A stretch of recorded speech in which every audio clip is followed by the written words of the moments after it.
नमस्कार किसान दोस्तों, स्वागत है आपका मेरे YouTube चैनल आज का किसान पर एक नई वीडियो के साथ। और आज का जो वीडियो है वो गेहूं की फसल के ऊपर है। जैसा कि आप देख सकते हैं, ये गेहूं लगभग 27 दिन के आसपास हो चुके हैं। और मैंने ये सूखे में बुआई की थी, और बुआई मैंने मौसम कंपनी की जो ऑटोमेटिक सीड ड्रिल आती है नई ली है मैंने इस साल। तो उसके ऊपर भी मैं वीडियो डालूंगा। बाकी ये जो गेहूँ है लोकवान वेराइटी के है, और उस साइड आप देख सकते हैं खेत में वो श्रीराम SR 14 के, तो उसके ऊपर भी मैं वीडियो डालूंगा। और लास्ट में बताऊंगा कि इसका क्या उत्पादन निकलता है और क्या नहीं निकलता है। अपनी मेहनत अपनी है, देना भगवान के हाथ में है। बाकी इसमें क्या उत्पादन निकलता है वो भी मैं बताऊंगा। और गेहूं आप देख सकते हैं, यहाँ पे मैंने शुरुआत में क्या क्या खाद दी है ये भी इस वीडियो में बताऊंगा। और अभी इसमें लगभग दूसरा पानी चल रहा है, और अब इसमें खरपतवार भी बड़ा हो चुका है, तो कौन से खरपतवार नाशक दवाई का प्रयोग करूँगा। और किसान भाइयों को गेहूँ में किन किन चीज़ों का प्रयोग करना चाहिए और क्या क्या इसमें सावधानियां रखनी चाहिए। अभी पछेती बुआई भी बहुत सारे किसान भाई कर रहे होंगे, तो उसमें कौन से खाद देने हैं इस वीडियो में मैं बताऊंगा। तो जो भी किसान भाई अगर चैनल पे नए हैं और वीडियो देख रहे हैं, तो उनसे निवेदन है कि चैनल को सब्सक्राइब कर ले और वीडियो को एंड तक ज़रूर देखें। इसमें आपको मैं पूरी जानकारी दूंगा। बाकी ये जो गेहूँ है ये लोकवान गेहूँ है और गुजरात सर्टिफाइड गेहूँ है। बहुत सारी कंपनियाँ बना रही है, लेकिन आपको हो सके तो लोकवान गुजरात सर्टिफाइड जो आते हैं ये बेस्ट आते हैं। और ये बहुत सारे किसान भाई लगाते हैं, और काफ़ी अच्छे भाव में मंडी में बिकते भी है, और खाने के लिए भी बेस्ट रहते हैं। तो ये गेहूं जो है मैंने लगभग अभी 4 बीघे के आसपास लगा रखे हैं, और ये खेत मेरा 1.5 बीघे का है। अगर बुआई की बात कर लेता हूँ मैं, तो मैंने 28 अक्टूबर के आसपास इसमें बुआई की थी, और 29 अक्टूबर के दिन मैंने इसमें पानी लगा दिया था।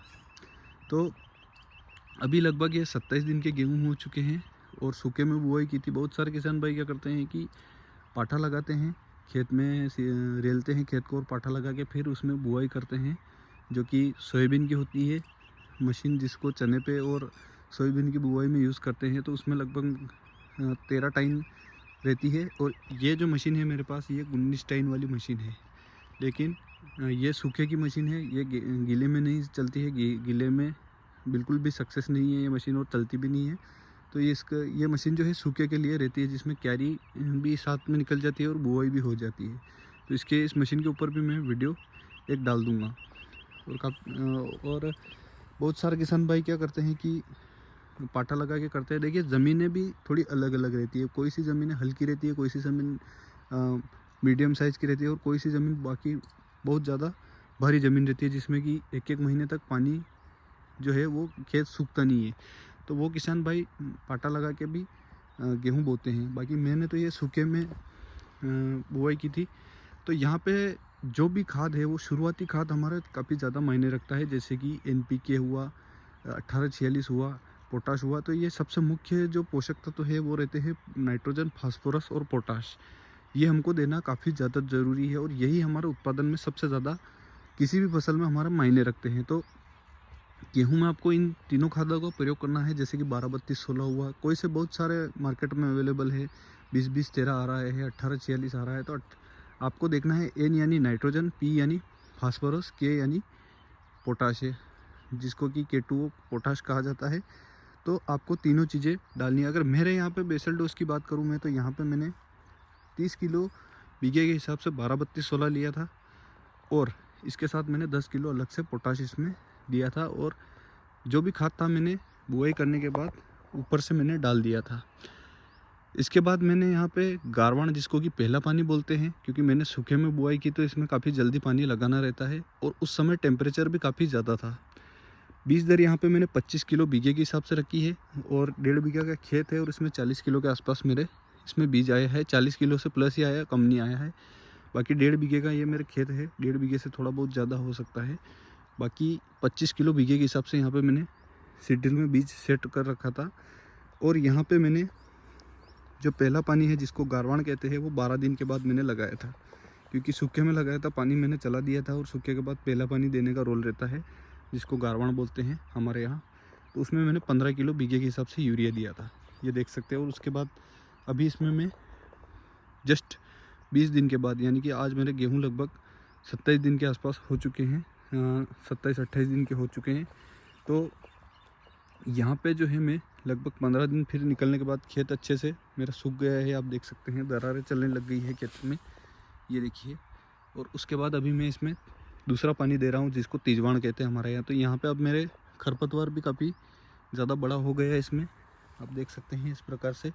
तो अब यहाँ पे मैं खरपतवार नाशक दवाई का प्रयोग करूँगा, लेकिन अब यहाँ पे देख सकते हैं फिर भी यहाँ पे मैंने यूरिया दे रखा है। तीसरी सिंचाई में भी मैंने इसमें यूरिया दिया है। इसकी मात्रा मैंने 20 किलो बीघे के हिसाब से रखी है।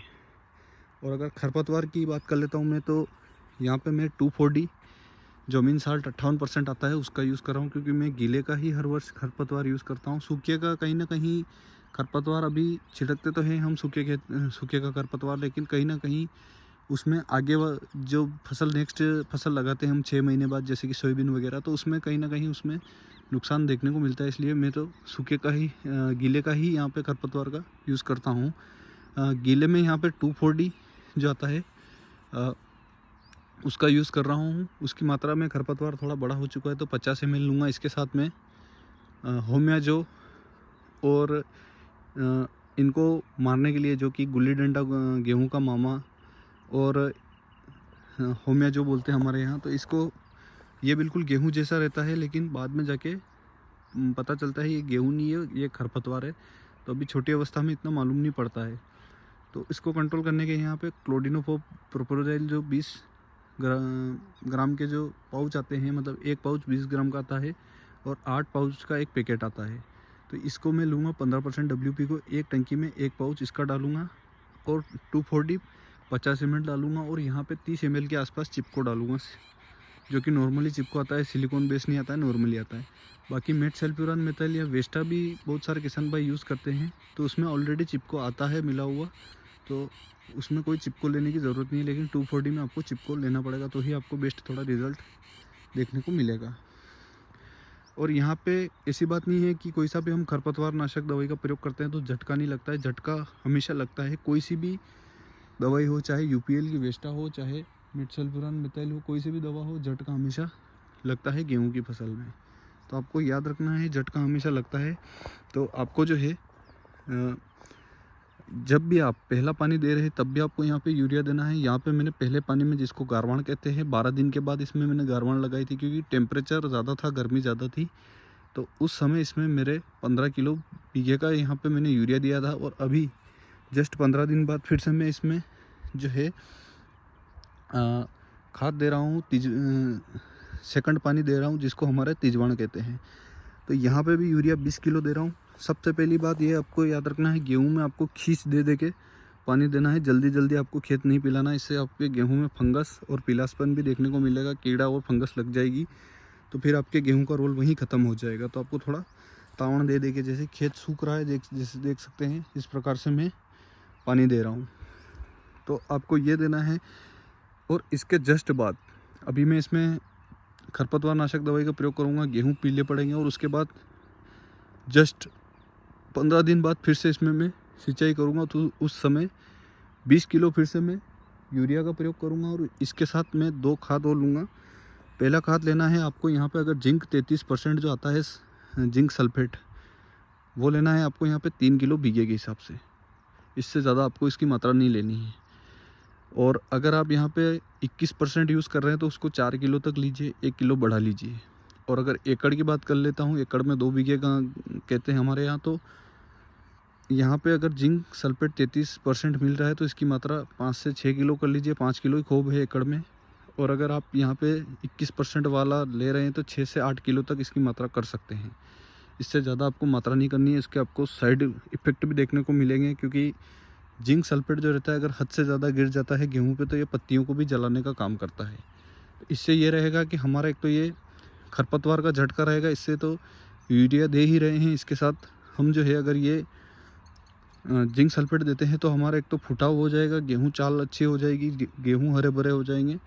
और एक चीज़ आपको इसमें इंक्लूड करनी है, सागरिका, इफ्को की सागरिका, जिसमें सीवीड एक्स्ट्रा आता है, या बायोविटा भी यहाँ पे आप यूज़ कर सकते हैं, या धनजाइम भी आप यहाँ पे यूज़ कर सकते हैं। इसके अलावा मार्केट में अगर आपको 98% ह्यूमिक एसिड टाइप अगर सीवीड मिल जाता है तो वो भी आप यहाँ पे यूज़ करते हैं, आधा किलो बीघे के हिसाब से। यानी कि आपको बीघे में आधा किलो का ही डोज रखना है, इससे ज़्यादा आपको उसका डोज नहीं लेना है। तो आप ये चीज़ें एकड़ की बात कर लेता हूँ, तो आप 1 किलो सीवीड ओरिजिनल, आजकल मार्केट में ह्यूमिक एसिड टाइप भी सीवीड आ चुके हैं, तो उसका भी आप यहाँ पे यूज़ कर सकते हैं। तो ये चीज़ें अगर आप डालोगे, गेहूं में खरपतवार नाशक दवाई छिड़कने के 15 दिन बाद आपको डालनी है। गेहूं आपके पीले भी पड़ेंगे, चाल भी रुकेगी, तो आपको घबराना नहीं है, लेकिन आपको तावड़ ज़रूर यहाँ पे देनी है। जैसे ही आपके इस प्रकार से खेत में दरार फिर से पड़ने लग जाएगी तो आपको यूरिया, जिंक सल्फेट और सीवीड एक्सट्राट, अगर आप चाहो तो ओरिजिनल ले सकते हैं, नहीं तो आप यहाँ पे सबसे सस्ता मैं बता देता हूँ, इफ्को सागरिका लेना है। उसका डोज आपको 5 किलो के आसपास लेना है, 5 किलो बीघे का, और इसके साथ मिला के आपको खेत में छिड़क देना है। फिर आपको सिंचाई तुरंत कर देनी है। उसके बाद आपको काफ़ी शानदार आपको गेहूं में रिजल्ट देखने को मिलेगा। जो भी झटका है वो भी ख़त्म हो जाएगा और गेहूं फिर से हरे भरे और अच्छे फुटान पे और अच्छे कल्ले आपको देखने को मिलेंगे। तो उम्मीद करता हूँ ये थोड़ी सी जानकारी थी। अगर जानकारी आपको पसंद आई हो तो प्लीज़ वीडियो को लाइक करिएगा, और चैनल पे नए किसान भाई हो तो सब्सक्राइब करिएगा, और वीडियो को और चैनल का ज़्यादा से ज़्यादा सपोर्ट और शेयर करिएगा। धन्यवाद। जय जवान, जय किसान, जय हिंद।